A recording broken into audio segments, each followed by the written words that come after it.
So dear students, welcome to our channel.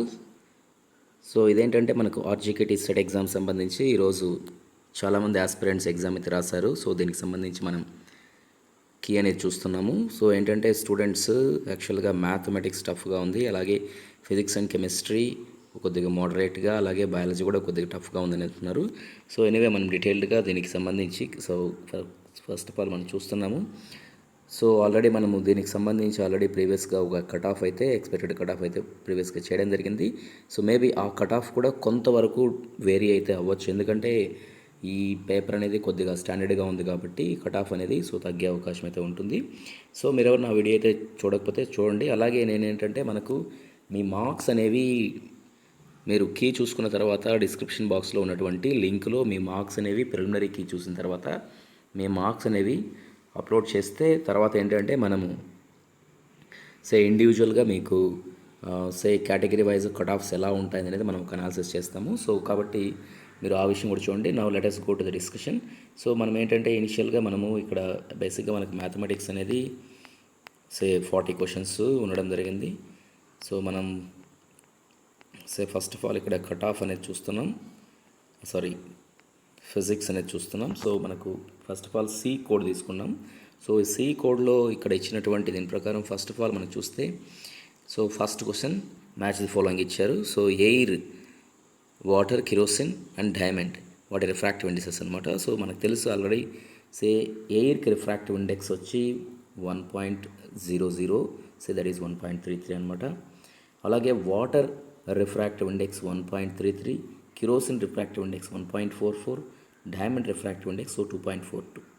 So ఇదేంటంటే మనకు option ఎలా ఉంటుందంటే SRQP అనమాట. సో ఆప్షన్ ఏ వచ్చి కరెక్ట్ ఆన్సర్. సో అలాగే మళ్ళీ మనం నెక్స్ట్ క్వశ్చన్ చూస్తున్నాం. So 3 students focused A distant tree on a screen with the help of convex lens. So 3 students focused a distant tree on the screen with the help of convex lens. To determine the focal length of the convex lens, they measure the distance as given below.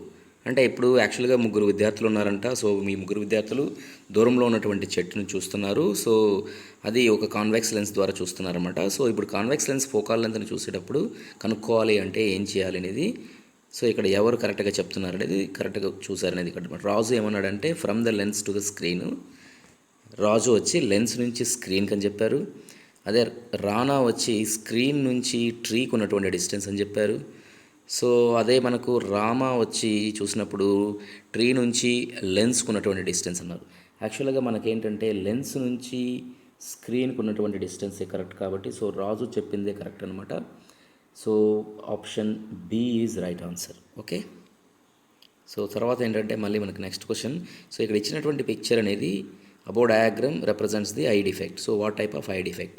So బేసిక్గా మనకి ఏంటంటే ఈ retina అనేది ఇక్కడ ఉంటుంది కాబట్టి so retina కంటే after the retina అనేది మనకి ఇమేజ్ ఫార్మేషన్ ఉంది కాబట్టి సో దిస్ ఇస్ హైపర్మెట్రోపియా అనమాట. సో ఈ హైపర్మెట్రోపియా ఉన్నటువంటి దానికి కరెక్షన్ ఏంటి అంటే మనకు కాన్వెక్స్ లెన్స్. సో కాబట్టి option D is right answer. Okay. So 43 question option D is right answer.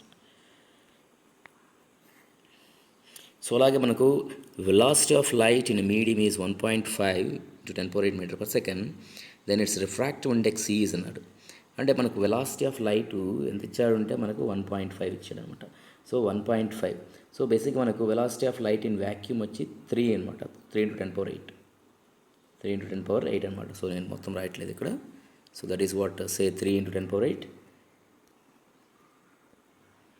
So 3 divided by 1.5 అనమాట. So 3 divided by 1.5 that is indicates how much? 2. So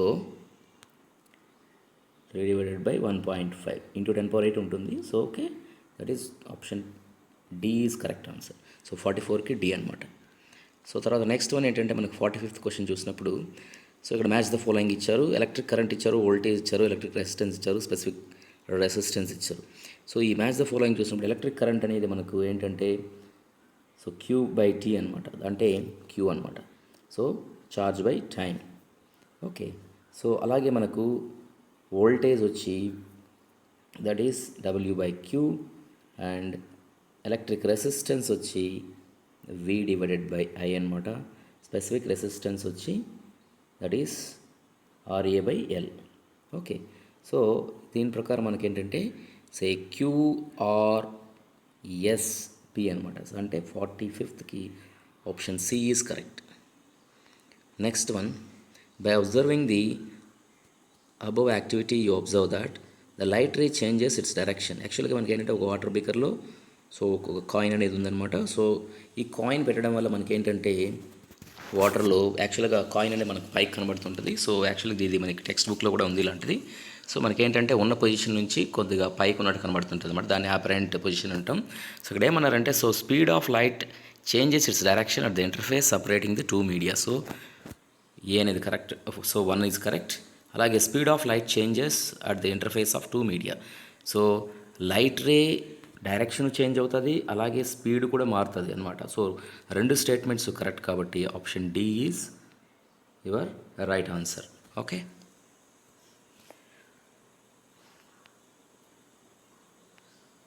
so అలాగే మనకు next specific heat of shots is 0.31 calorie per gram degree centigrade. So అలాగే మనకు actually which of the following is correct అన్నాడు. So specific heat of a lead shot is 0.31. So యాక్చువల్గా మీకు text బుక్లో కూడా ఇది పేజ్ నెంబర్ 7లో మీకు ఉంది. సో టేబుల్ అనమాట. సో ఇక్కడ ఏంటంటే ఇది కరెక్టే అనమాట. సో 0.31 అనేది మెన్షన్ చేశారు.